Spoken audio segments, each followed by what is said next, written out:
In concreto, c'est quoi? In concreto, c'est le défi relevé par un ancien étudiant en droit pour les étudiants en droit afin qu'ils puissent concrètement et véritablement trouver une méthode de travail inédite et des supports de cours qui leur assureront d'obtenir d'excellentes notes à l'avenir. In concreto, c'est qui? In concreto, c'est moi, Yassine Haddad, 26 ans. Donc premièrement, diplômé d'un bac S, j'ai poursuivi mes études supérieures à l'université de Rouen en médecine, dont j'ai obtenu le Sésame, le concours de la première année. Néanmoins, petit à petit et chaque année, mon ambition de devenir médecin disparaissait complètement. Ce pourquoi j'ai préféré me réorienter en fac de droit, toujours à l'université de Rouen. Cette première expérience de la médecine n'a pas été, comme j'ai pu l'entendre dans mon entourage, une perte de temps. Absolument pas, puisque c'est en médecine que j'ai découvert une méthode de travail qui permet à la fois de travailler rapidement et efficacement. Et cette méthode montre des résultats. Pourquoi je me permets de dire ça? Puisqu'après ma réorientation en fac de droit, j'ai obtenu ma licence à l'université de Rouen avec une moyenne dépassant les 14. J'ai intégré par la suite le Master 1 droit des affaires à l'université Paris 1 Panthéon-Sorbonne, également obtenu avec mention, ce qui m'a ouvert les portes du très sélectif Master 2 droit bancaire et financier de l'université Paris 1. En parallèle de mes années de master, mon dossier fut sélectionné en raison de mes bons résultats pour suivre les enseignements UDU droit, management, économie et finance sur 2 ans, toujours au sein de l'université Paris 1. Côté stage, je vais parler simplement des plus significatifs. Alors j'ai réalisé des stages au sein de grands cabinets d'affaires internationaux tels que Clifford Chance ou White & Case, mais également au sein de grandes banques d'investissement telles que BNPP, CIB, JP Morgan ou Amundi. Enfin, j'ai eu l'occasion d'exercer les fonctions de chargé de TD en droit des procédures collectives, ce qui a été une super expérience. Pourquoi? Simplement parce que cette expérience m'a permis de me familiariser et m'a permis d'accéder aux coulisses de la notation, c'est-à-dire l'exigence des professeurs, à savoir ce qu'ils veulent voir dans les copies, mais également ce qu'ils ne veulent absolument pas y voir. Alors pourquoi j'ai créé In concreto? Alors tout simplement, l'idée a émergé suite à 2 constats que j'ai fait moi-même en étant étudiant. Premier constat, la faculté de droit manque cruellement de pédagogie dans l'accompagnement des étudiants. En effet, on sort du bac, on arrive à la fac, on arrive dans un environnement qui est totalement nouveau, on n'y connaît rien et personne n'est là véritablement pour nous accompagner. Alors oui, on va avoir des journées de présentation de la fac, une journée d'accueil en général avant de commencer son cursus, mais véritablement, à quoi ça sert? Personnellement et pour ma part, donc ça n'engage que moi, j'estime que ces journées ne servent à rien. On pourrait tout simplement avoir un document qui nous listerait les services de la fac, ce serait exactement la même chose. Non, ce dont a réellement besoin un étudiant, pour moi, à mon sens, c'est de comprendre quelle va être la différence de passage entre le lycée et l'université. Puisqu'en effet, on va passer d'un système où on était accompagné au quotidien par un professeur et dans une classe à effectif réduit entre 20 et 25, à un système tout à fait nouveau, où on se retrouve noyé parmi des milliers d'étudiants avec un professeur qui ne nous connaît même pas, avec lequel on est censé avancer. Ce qui provoque chez la plupart des élèves un sentiment de désarroi, le sentiment d'être perdu, et à mon sens, il y a mieux pour commencer son année. À côté de ça, on découvre la difficulté des cours. Et cette difficulté est liée à plusieurs facteurs. Premièrement, j'estime que la difficulté tient au fait qu'on apprend des notions qui sont nouvelles, des notions qu'on n'a jamais vues avant, ce pourquoi il faut s'acclimater rapidement. Le second facteur de difficulté est à mon sens le fait que les cours sont rarement clairs. Pour ma part, j'ai jamais eu un cours où je suis rentré chez moi, j'ai révisé, je me suis dit c'est bon, j'ai tout compris. J'ai toujours eu besoin d'aller faire des recherches complémentaires aussi bien dans les livres que sur des sites documentaires afin de comprendre certaines notions. Donc des notions qui peuvent être à la fois complexes, mais aussi des notions parfois très simples qui sont simplement très mal expliquées. Le souci, c'est que quand j'étais étudiant en droit, je courais après le temps. Il fallait que je fasse mes TD, il fallait que je révise mes cours. Alors si en plus de ça, il fallait que j'effectue des recherches annexes pour comprendre certains points du cours, parfois très simples mais qui étaient très mal expliqués, j'avais du mal à m'en sortir. Et quel est le résultat de tout ça? Alors on s'aperçoit au travers de différentes sources dans la presse qu'en moyenne 78% des étudiants échouent en première année de droit et que 70% des étudiants obtiennent leur licence en plus de 3 ans. Et ces résultats sont symptomatiques du fait qu'année après année, les mêmes erreurs sont commises. Et je ne dis pas que les facultés de droit ou les professeurs ne mettent pas les moyens pour faire en sorte que les étudiants réussissent, loin de là. Simplement, j'estime qu'on répète chaque année un schéma qui est inadapté aux étudiants. Qu'est-ce que propose In concreto? In concreto se base sur 3 axes d'action. Premièrement, la méthodologie. Ah, cette bonne vieille méthodo.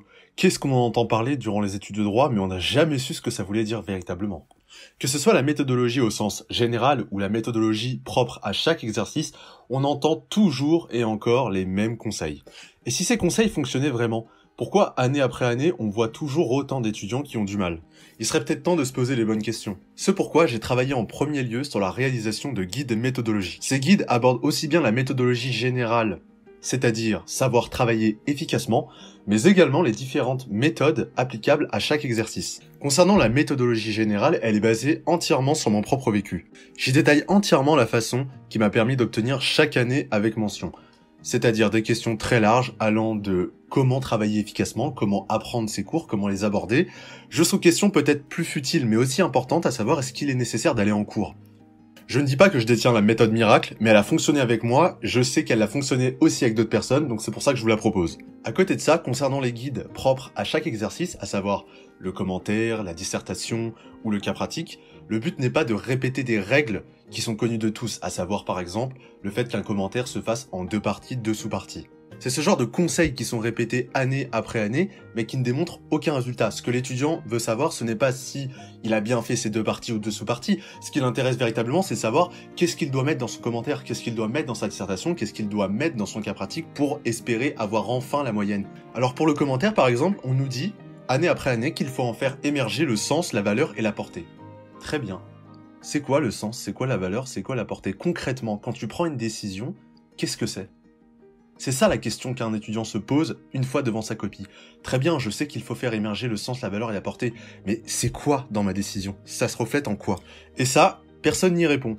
Et c'est véritablement là le point crucial. En effet, en droit, on aborde beaucoup de concepts, des concepts qui sont très flous pour lesquels il faut leur donner une réalité concrète. C'est pourquoi j'ai réalisé des guides méthodologiques propres à chaque exercice.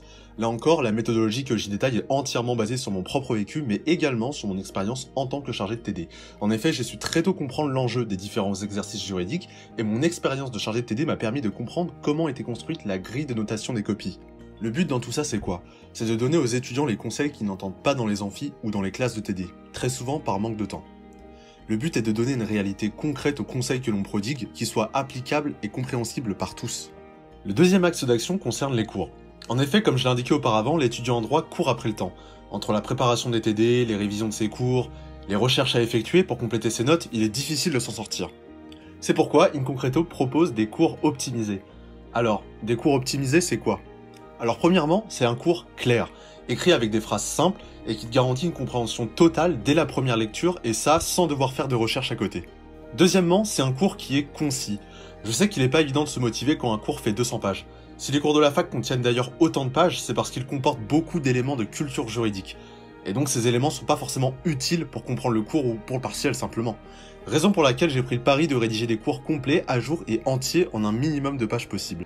Également, le travail avec des schémas et des tableaux a été privilégié chaque fois qu'ils peuvent permettre de faire l'économie de longs paragraphes qui, je sais, découragent avant même de se mettre à réviser. Cela fait gagner énormément de temps. Enfin, un cours optimisé, c'est un cours qui anticipe les partiels avec des cas pratiques entièrement rédigés et corrigés sur les questions qui reviennent le plus aux examens. En effet, il n'y a pas 36 000 questions possibles dans une matière. Certes, les faits changent, mais les questions restent très souvent les mêmes, et il suffit de comparer les annales sur une dizaine d'années par exemple pour pouvoir les anticiper. Le but est d'ores et déjà de te donner les bons axes de réflexion pour qu'au partiel tu n'aies simplement qu'à les reproduire. Et également, pour chaque matière, j'y détaille mes conseils pour réussir à la fois le commentaire et la dissertation propre à cette matière. Alors je sais que certains vont se dire, mais de toute façon, les cours dépendent uniquement de la faculté dans laquelle nous sommes. Eh ben non. Le droit des obligations est le même à la Sorbonne qu'à la fac de Montpellier. Il ne faut pas confondre l'apprentissage de la matière avec les modalités d'évaluation de celle-ci. L'apprentissage est toujours le même. C'est simplement la façon dont tu vas être évalué au partiel qui va changer.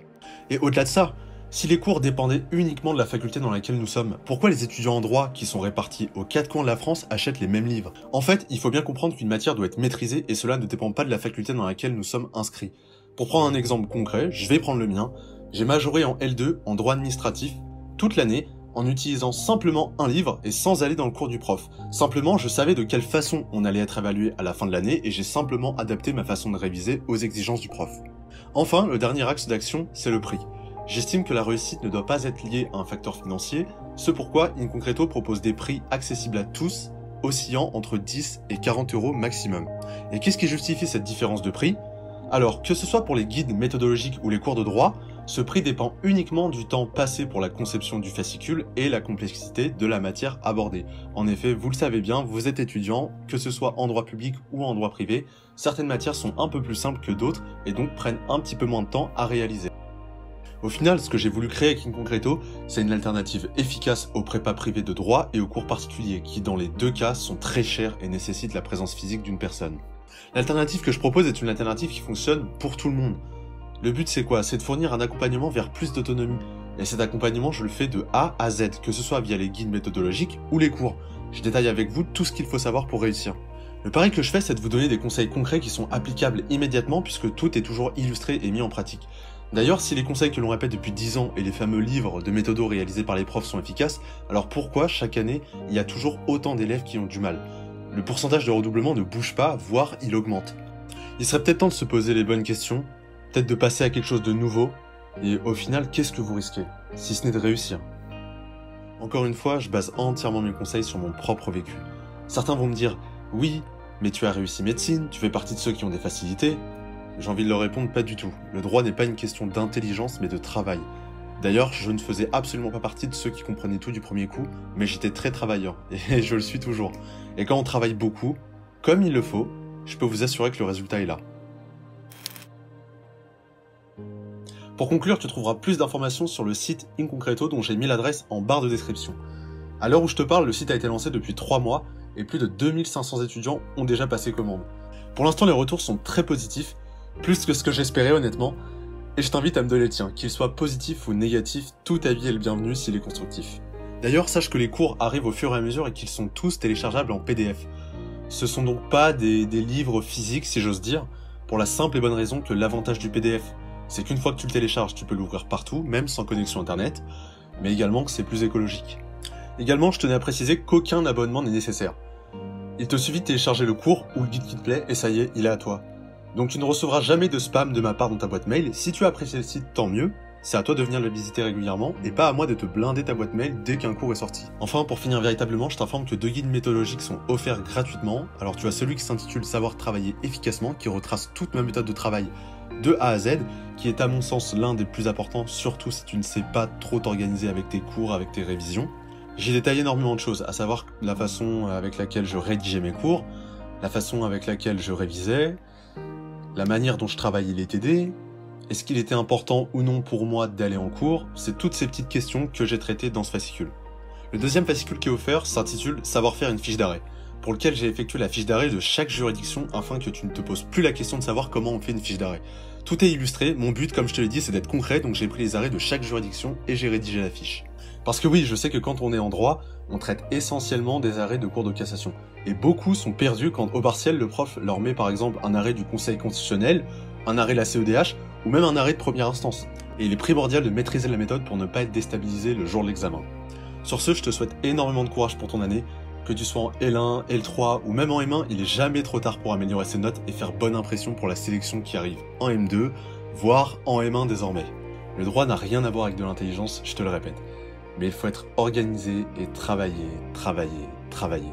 Si j'ai réussi, tu peux le faire si tu disposes des bonnes armes.